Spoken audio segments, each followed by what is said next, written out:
오늘 제목을 큰 소리로 선포합니다. 시작! 오직 믿음! 오직 믿음입니다. 여러분 너무나 잘 아는 말씀이에요. 오직 믿음. 우리가 믿음으로 구원받고 믿음으로 하나님 앞에 자녀로 설 수 있습니다. 그런데 이 믿음조차도 결론을 말하는 거예요. 벌써 이 믿음조차도 뭐야? 하나님의 전적인 은혜다. 내가 무엇을 해서 내 의지를 다하여서 하나님을 믿고 예수 그리스도를 나의 구주로 영접하는 것이 아니라 이 믿음 또한 하나님의 전적인 은혜라는 것을 우리 친구들도 우리 선생님들도 기억하면서 오늘 말씀을 들었으면 좋겠습니다. 우리 지난주 말씀을 당연히 기억 못하겠죠. 지난주는 이방인들로 세워진 최초의 교회 안디옥 교회에서 드디어 선교사를 파송했는데 그것이 그들의 뜻이 아니라 성령의 인도하심으로 바울과 바나바를 파송하게 되는 그런 일들을 보게 되었고,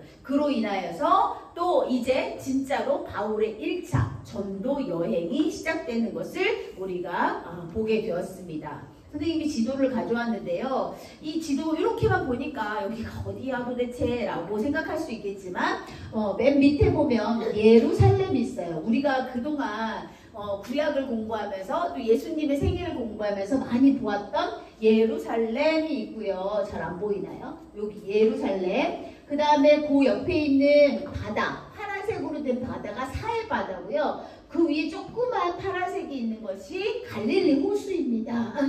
이렇게 지금 안디옥이라는 곳은 저 시리아, 수리아라고도 하는데 이곳이 지금 어디냐면요.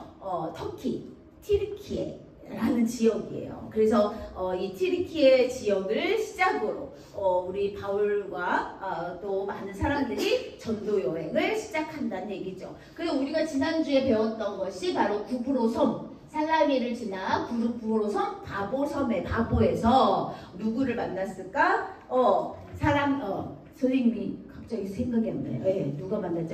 로마 총독 서기오 바울을 만나서 그가 예수님 믿게 하시고 또 그곳에서 세례를 줬던 그런 일들을 보게 됩니다. 우리 좀 더 간단한 지도를 보여주세요. 네, 우리가 지난주에 봤던 지도인데 이렇게 수리아 안디옥 교회를 통해서 실루기아, 살라미, 바보, 버가, 비시디아 안디옥이 두 군데인데 저기는 비시디아 안디옥입니다. 이렇게 여러 군데를 돌아서 다시 수리아 안디옥까지 이르는 것이 바로 1차 전도 여행이고요. 이 여행을 통해서 바울과 바나바는 무슨 일을 했는지 잠깐 정리해보는 시간이 필요할 것 같습니다. 한번 보여주세요. 네, 1차 전도 여행의 주요 내용은 지난주에 설명했던 것처럼 바보라는 지역에서 서기오 바울에게 복음을 전하고 그가 그곳에서 예수님 믿기를 영접하고 기도하고 세례를 받은 그런 일들이 있었고, 계속해서 복음을 전파하는 가운데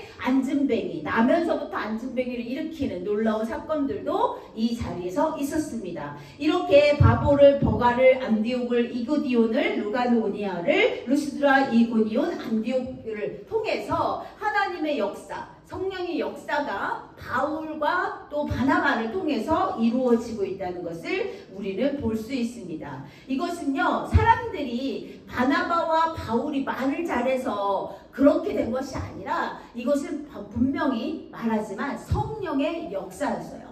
성령 하나님께서 그들의 마음을 주장하여 주셨고 그들 마음 가운데 예수를 품을 수 있는, 예수를 믿을 수 있는 그런 마음이었다는 겁니다. 이 터키 지역, 지금으로 말하면 터키 지역을 우리가 나중에라도 기회가 된다면 순례를 하면서, 성지 순례를 하면서 바울이 어떻게 1차 전도 여행을 시작했는지 한번 가보면 좋겠다라는 생각들을 말씀을 준비하면서 해보게 되었습니다. 여러분, 이렇게 성령의 인도하심으로 시작된 전도 여행, 그래서 처음에 1차 전도는 바울과 바나바가 시작이 됩니다. 1차 전도 여행을 무사히 마쳤어요. 하나님의 은혜고 하나님의 놀라운 성령의 역사였어요. 그래서 이제 정말 잘했다. 2차 전도 여행을 준비하면 된다 하려고 하는 찰나에 여기서 그냥 평안이 있는 것이 아니라 문제가 생기기 시작했어요. 어떤 문제일까? 어떤 생각지도 못했던 문제가 발생했는데 바울과 바나바 또 그곳에 있는 모든 사람들이, 안디옥 교회에 있던 모든 사람들이 당황스러울 수밖에 없는 일이 생겼습니다. 그 일이 뭐냐면 이방인들을 교회의 구성원으로 받아들이는 과정에서 생기는 문제야. 유대인들은요, 자기네들만 하나님께서 선택받은 백성이라고 생각했던 그런 민족입니다. 지금도 소수의 유대인들은 그렇게 생각해요. 그래서 신약을 믿지 않습니다. 구약, 오직 모세 오경만이 참 진리라고 생각해요. 그런 사람들이 이제 이방인들이 바울의 전도를 통해서 바나바의 전도를 통해서 이제 예수님 믿기로 구원받기로 결단하고 성령 충만하고 오순절 다락방의 역사가 막 일어났는데, 그러면 이 사람들은 어떡하냐? 어떻게 하면 좋냐? 그냥 이대로 교회 구성원으로 이게 받아들이기는 좀 찜찜하지 않냐? 이들은 유대인도 아닌데 이방인들인데 우리는 어떻게 하면 좋냐? 그런데 그 중에서 이제 대부분의 몇몇 학자들이 율법을 지키게 해야 된다. 우리가 예전부터 태어날 때부터 태어나기 이전부터 우리 조상들이 지키던 그 모세의 율법, 하나님과 언약 맺은 그 율법을 꼭 지켜야 된다. 이렇게 말을 했다는 얘기예요. 그럼 이방인들은 어떻게 해? 모세의 율법, 그들은 타고 나면서부터 하나님의 자녀라고 생각했던 그 우월한 그런 유대인이 아니었는데, 그럼 우리는 그 율법을 어떻게 지키란 말이야? 그랬더니 사람들이 계속 선포합니다. 모세가 가르친 풍습대로 뭘 받지 않으면? 할례를 받지 않으면 여러분은 구원을 받을 수 없습니다. 이게 무슨 말이야? 그동안 바나바와 바울이 했던 말과는 전혀 다른 말이야. 우리는 예수님을 믿으면 구원받는다고 했잖아. 성령 충만함으로, 성령의 은혜로, 믿음으로 구원받을 수 있다고 말했잖아. 근데 할례를 받아야 된다니? 할례를 안 받으면 안 된다니? 이게 무슨 말이야? 그들에게도 너무나 힘든 과정들이 있었고요. 하나님이 일을 할 때 이렇게 문제가 생길 수 있다는 것을, 또 좋은 일만 생기는 것이 아니야. 왜? 하나님의 뜻이긴 하지만 하나님의 뜻을 이루고자 할 때는 여러 가지 풍파와 고민과 걱정, 근심이 있을 수 있어. 그런데 오직 진리는 하나님 말씀이기 때문에 우리는 걱정하지 않고 그 진리의 길을 따라가기만 하면 됩니다. 여러분, 선생님도 이 자리에서 몇 번 선포했어요. 구원은 믿음으로 있다라고 말했어요. 구원은 반드시 예수 그리스도, 하나님의 아들이신 예수 그리스도를 믿음으로 우리는 구원받을 수 있어요. 나면서부터 유대인이어야지 구원받는 것이 아니라 하나님의 아들 예수 그리스도를 통해서 우리가 죄를 다 씻음받고 그분을 믿고 의지함으로 인해서 우리는 구원받을 수 있다고 말했어요. 그런데 그들은 아니래요. 왜? 그들이 전통과 역사가 있거든. 그들은 나면서 8일 만에 할례를 행한단 말이야. 그래서 믿음만으로는 부족해. 뭔가가 있어야 돼. 그것이 뭐야? 할례야, 할례. 그것이 바로 율법이야. 모세와 하나님과의 언약이란 말이야. 믿음의 할례가 필요합니다. 이 두 가지가 결합될 때 우리는 구원받을 수 있습니다. 라고 선포해. 이 말도 틀린 말은 아니에요, 여러분. 그런데 오늘 바울과 바나바가 전한 그 이방인들에게 전한 그 메시지하고는 조금 다른 메시지인 거야. 그러니까 사람들이 고민하기 시작했어. 그럼 우리는 어떻게 해? 우리는 이제 이방인이니까 죽어도 이제 죽었다 깨도 우리는 구원받을 수 없단 말이야?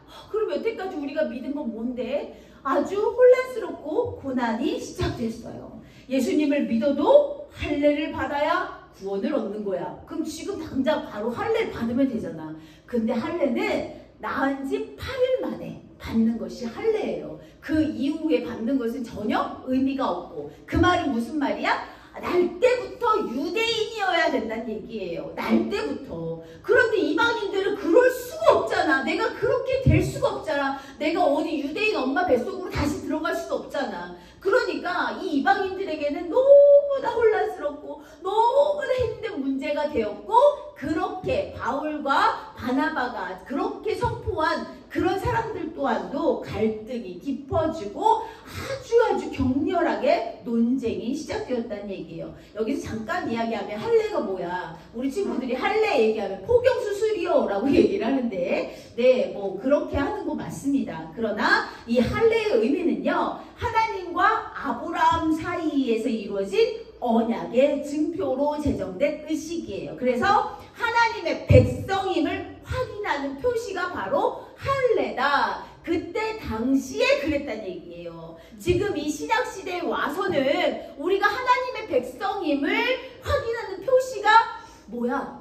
예수 그리스도야. 그런데 이 유대인들은 전통적으로 우리는 이 율법을 지켜왔어. 우리는 이렇게 지킨 사람만이 구원받을 수 있어. 하나님의 자녀라고 말할 수 있어. 라고 생각한 거야. 그러니까 뭔가 구별되고 싶다. 뭔가 나는 우월해. 너네들은 아니야. 라고 생각하고 싶었던 거겠지. 이렇게 하나님의 백성임을 확인하는 표시가 할례인데 지금은 아니에요. 지금은 포경수술을 하든지 안 하든지 그거는 자기 의지지 상관이 없어요. 그런데 유대인들은 그것이 너무너무너무너무너무 중요하게 생각했다는 거예요. 결국에 유대인 그리스도인과 이방인 그리스도인이 갈등이 일어나기 시작했어요. 이건 하나님이 기뻐하시는 일이 아니지만 반드시 해결해야 되는 문제라고 생각합니다. 이것이 갈등이 깊어지고 격렬해지고 서로 논쟁이 막 일어나고 있어. 그런데 누가 맞는 말인지 모르겠어. 이 사람 말을 들으면 이 사람 말이 맞는 것 같고 저 사람 말을 들으면 저 사람 말이 맞는 것 같고 그래서 결국에는 예루살렘 특별회의가 조직이 된 거야. 다 예루살렘으로 오십시오. 그래서 바나바, 바울 제자들이 몇몇 제자들이 예루살렘으로 향하게 됩니다.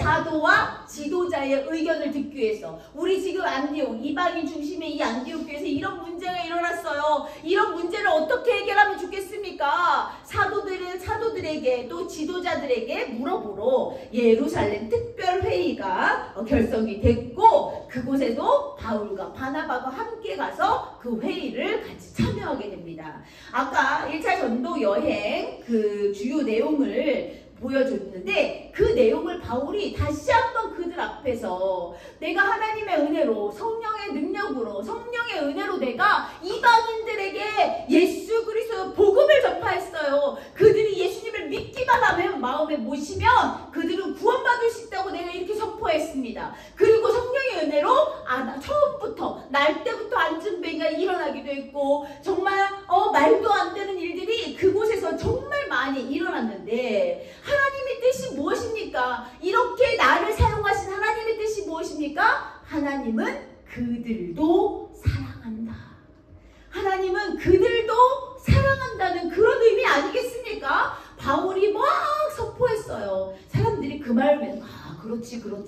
그렇지만 거기서 끝난 것이 아니야. 계속 격렬하게 논쟁이 일어났어요. 그래도 안 돼요. 이방인은 믿음으로 구원을 받습니다. 이방인도 할례를 받아야 합니다. 라고 계속 선포가 되어 있었고 그곳에서 논쟁이 일어났어요. 어떻게 해야 될지 모르겠는 거야. 어떻게 하면 좋아? 어떻게 이것을 결정해야 될까? 무엇을 어떻게 말해야 될까? 막 고민하고 그 논쟁은 계속 막 치닫고 있어. 끝을 향해서. 사람들이 계속 기분이 상하고 마음이 상해. 이것은 하나님이 기뻐하신 뜻이 아닌데 어떻게 하면 좋을까? 라고 생각했을 그때 베드로가 이야기합니다. 베드로도 예수님의 제자였지만 예수님이 돌아가실 때 예수님 모른다고 부인했던 그 사람이 성령의 충만을 받아 그 사람이 선포할 때마다 3,000명씩 5,000명씩 주를 믿고 돌아오는 자들이 있었던 그 베드로가 이들 앞에서 선포합니다. 뭐라고요? 형제 여러분, 하나님께서 얼마 전에 여러분들 중에서 나를 선택하시고 이방인들에게 복음을 전하게 하셔서 그들도 이 복음을 듣고 믿게 하신 것을 여러분도 아실 것입니다. 여러분 보셨지 않습니까? 나를 사용하셔서 이방인들에게도 복음을 전하기를 하나님은 소망하십니다. 이런 말이에요. 모든 사람의 생각을 아시는 하나님께서 우리에게 성령을 주신 것과 똑같이 우리에게만 주신 것이 아니라 유대인들에게만 주신 것이 아니라 이방인 모두에게 차별 없이 똑같이 그들을 인정하셨고 그들을 사랑하셨고 그들의 믿음을 보시고 그들의 마음을 깨끗하게 하여 주셔서 그들을 구원의 길로 인도하셨습니다.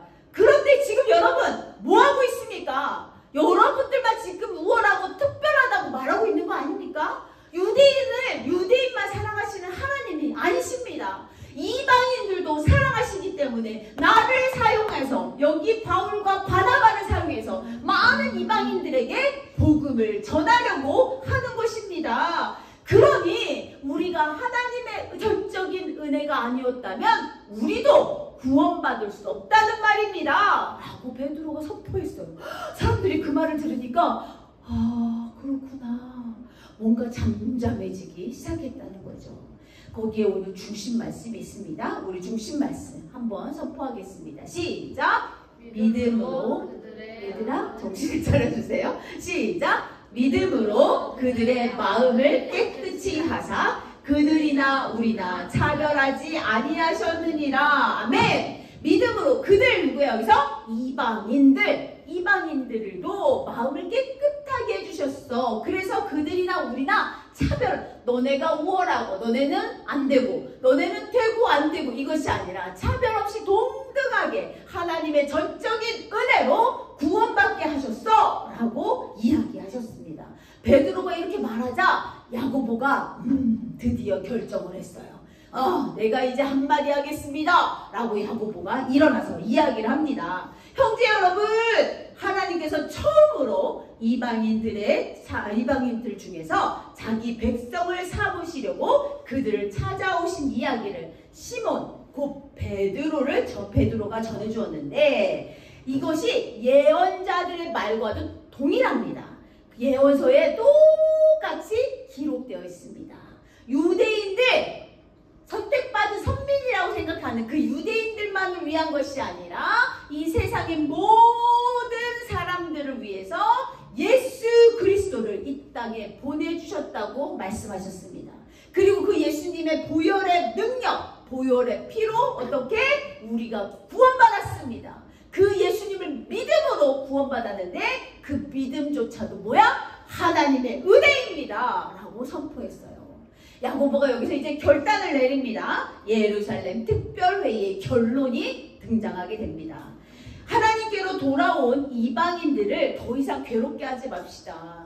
그들이 바울과 바나바를 통해서 또 베드로를 통해서 이제 그래요, 저희는 이제 예수님을 믿고 구원받기를 결단합니다, 감사합니다, 찬양합니다, 할렐루야로 외쳤던 그 이방인들이 더 이상 이 할례 문제 때문에 고민하지 않도록 그들을 이제 더 이상 괴롭히지 말자라고 결단을 내렸어요. 그런데 그냥 그대로 살면 안 돼. 그래도 지킬 것 몇 가지는 알려주자라고 결단을 내렸죠. 그 몇 가지가 무엇일까요? 네, 이방인들도 지켜야 할 그 몇 가지는 바로 유대인들이 가장 또 하나님이 주신 십계명에 가장 중요하게 나오는 우상숭배. 우상숭배는 절대 안 됩니다, 여러분.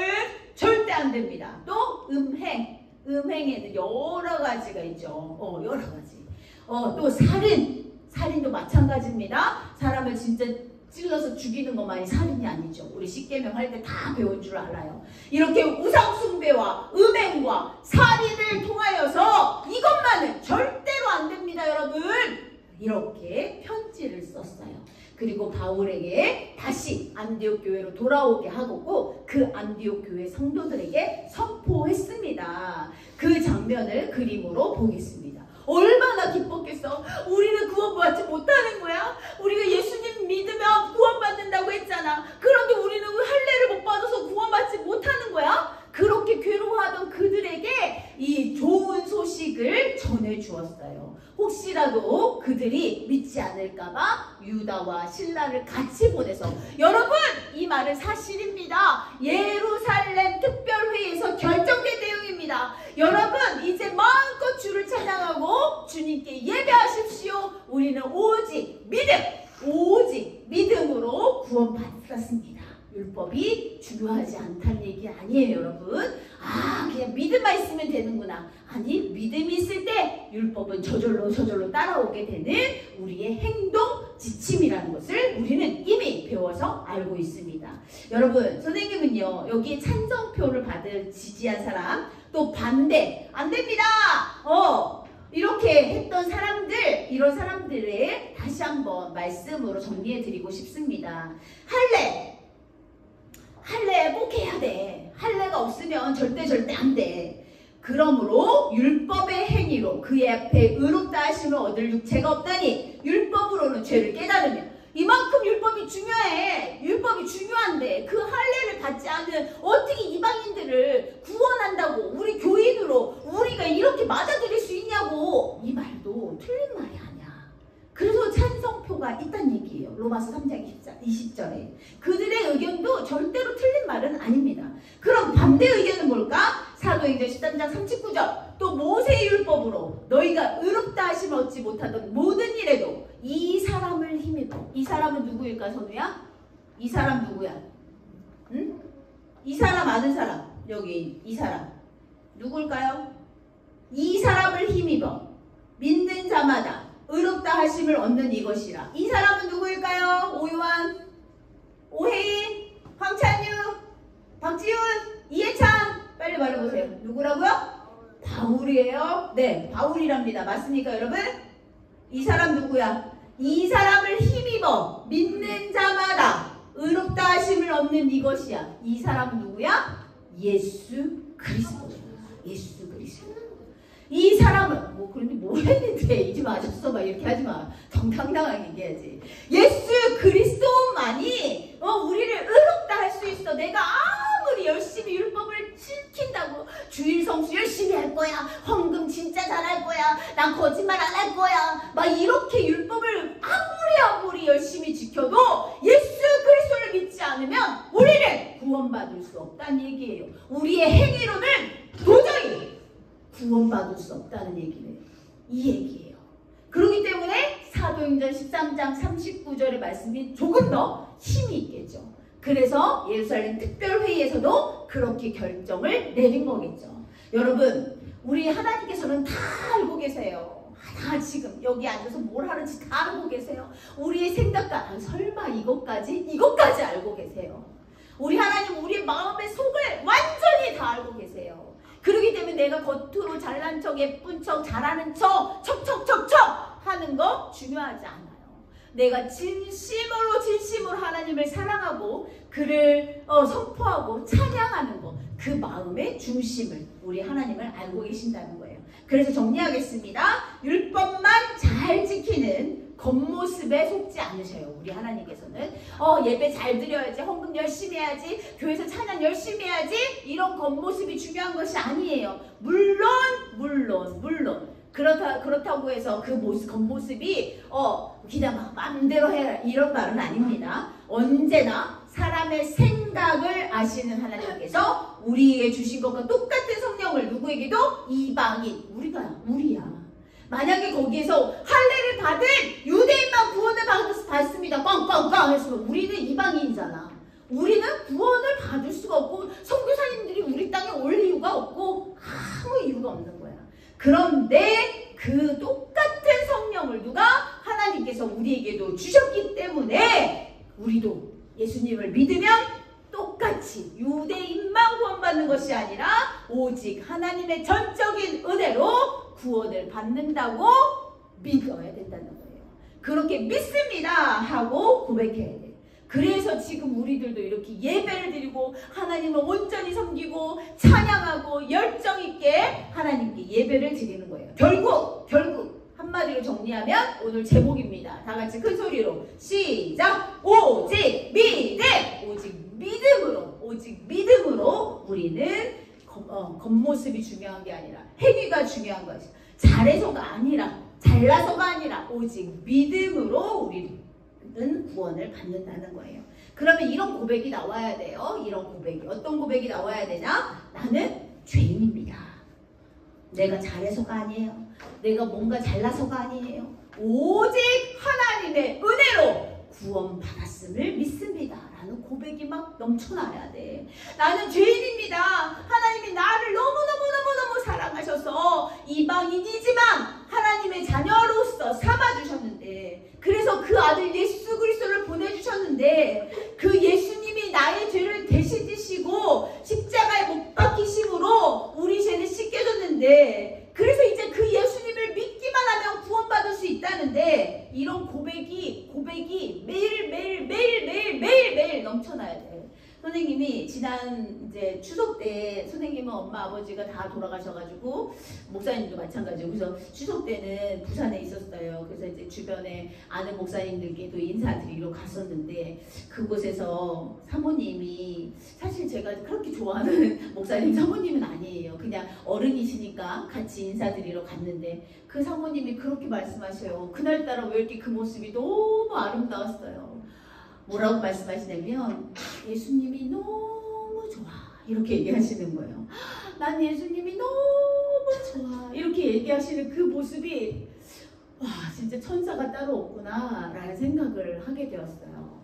예수님이 너무 좋아서 지금 70이 넘으셨는데도 쭈글쭈글쭈글하고 걷기도 불편하지만 자기는 매일매일 예수님과 소통하려고 매일매일 3시간 4시간을 기도하신대요.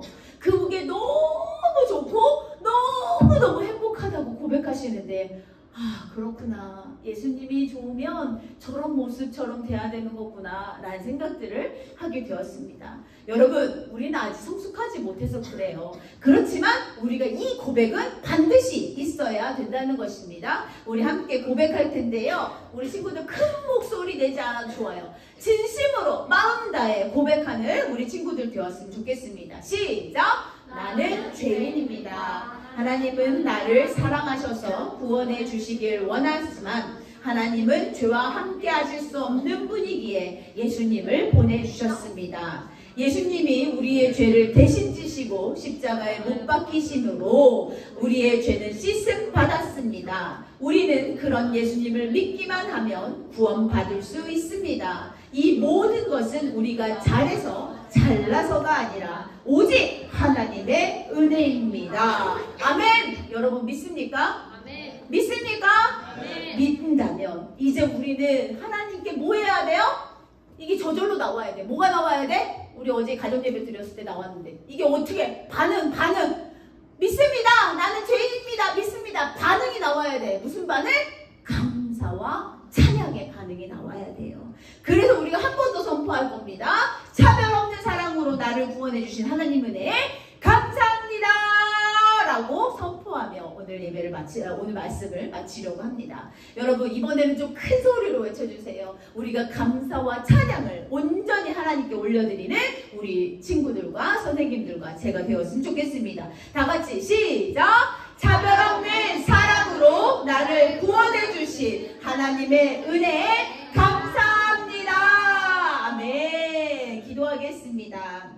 오직 예수님을 믿는 믿음만이 우리를 의롭게 할 수 있습니다. 그 믿음 또한 하나님의 전적인 은혜라는 것을 배웠습니다. 하나님, 우리 귀한 자녀들, 우리 선생님들, 저에게 이렇게 놀라운 은혜를 허락해 주심을 감사드립니다. 하나님이 너무 좋아. 예수님이 너무 좋아. 그렇게 고백할 수 있는 우리가 되기를 소망합니다. 하나님 오늘도 이렇게 말씀으로 은혜 받게 하시니 감사드리며 예수님 이름으로 기도드렸습니다. 아멘. 소리